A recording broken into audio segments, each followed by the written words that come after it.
Blessings, sports trackers. Pleasant morning, pleasant afternoon, or pleasant evening to one and all, depending on which part of the world you're tuning in from. Yeah, just want to extend a special greeting to you all. And I also want to say a special thank you to those persons who have subscribed to this channel already. Thank you for watching the videos. Thank you for liking them. And I also want to extend an invitation to those persons who might be new to this channel. If you are new, please go ahead and subscribe right now. And after you have subscribed, please ensure that you hit that notification bell so that you will be notified each time I put out a new video. Alright, sports trackers, today I want to talk about the new regulations that the IAAF has put in place regarding DSD and transgender athletes. Right, now the IAAF has put in some new regulations which stipulates that DSD athletes who wish to continue competing in track and field have to reduce their testosterone levels. Right, so a DSD athlete, for those who may not be familiar with the term DSD basically means disorder or difference in sexual development. Right, so it means then that these are athletes that experience elevated levels of testosterone, right? So they have more testosterone than the average female. So the IAAF wants them to reduce their levels of testosterone so that there can be a level playing field.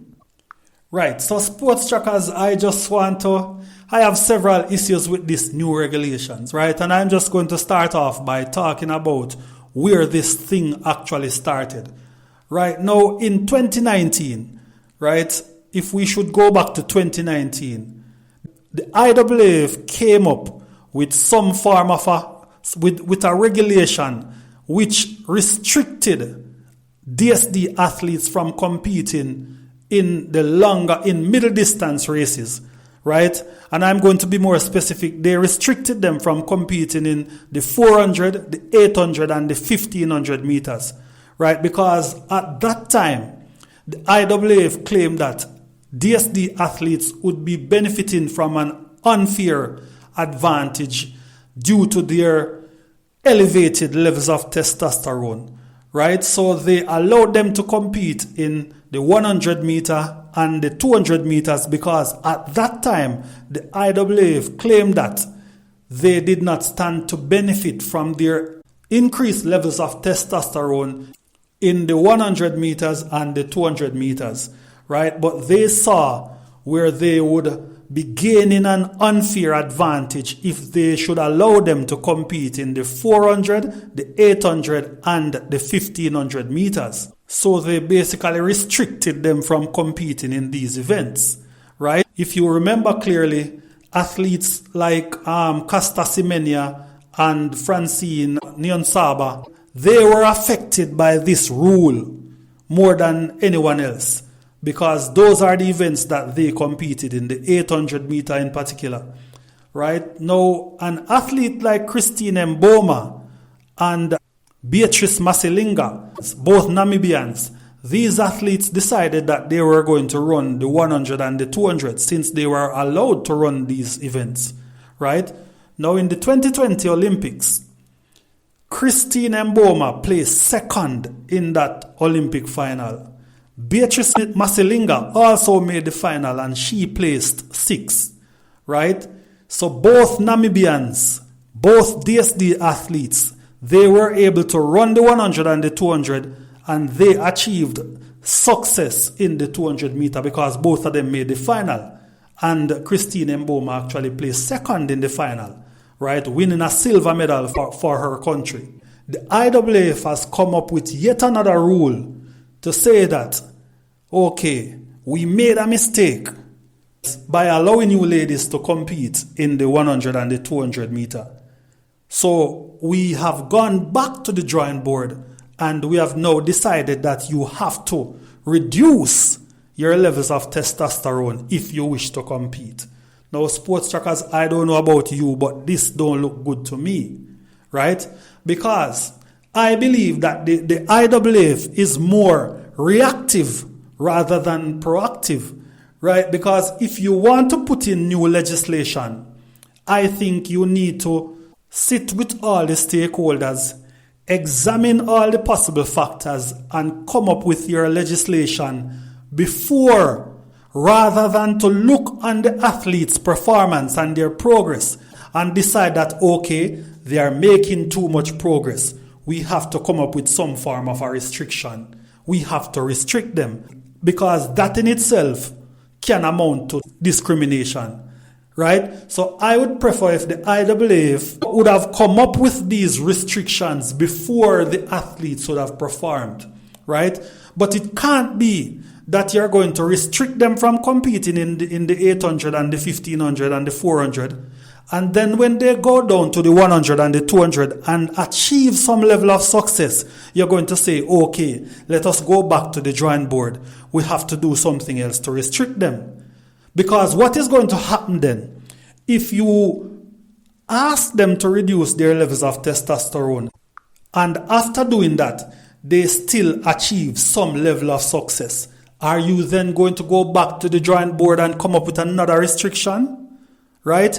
Another problem that I have with this new regulation, sports trackers, is the timing of it.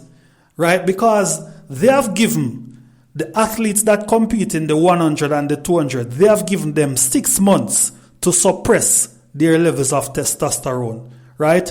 Now, my calculations is telling me that the World Championship comes up in 5 months' time. So basically, what is going to happen is that these athletes, they will not be able to compete in this year's edition of the World Championship based on the timing of this release, right? Based on the timing of the announcement, because we are 5 months away from the World Championship and they have 6 months. They have to suppress their levels of testosterone at least 6 months before they can compete. Right? So it would appear as if the IAAF deliberately do not want these athletes to compete in these major championships. Right? And to add to this in the sports trackers, both Beatrice Masilinga and Christine Mboma, both of them were unable to compete in last year's World Championship because it was said that they both were injured. Something is just not adding up. Something is just not adding up. Another thing that we want to explore, sports trackers, is the issue of equity, the issue of achieving a level playing field, so to speak. Because we have to think about the fact that athletes live in different parts of the world, and they converge on one stage to compete in the World Championship and in the Olympics and all other track events, right? So they live and train in different parts of the world. They live under different socio-economic standards, right? So some athletes are privy to better nutrition than others. Some athletes are privy to better training facilities than others. What is the IAAF doing to achieve equity where that is concerned?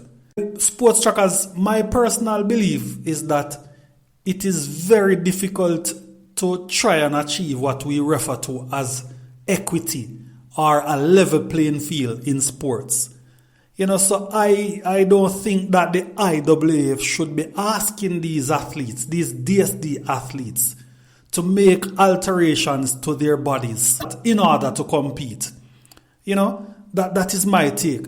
And when it comes to transgender athletes, and if a person wants to identify him or herself as a different gender, that is on them.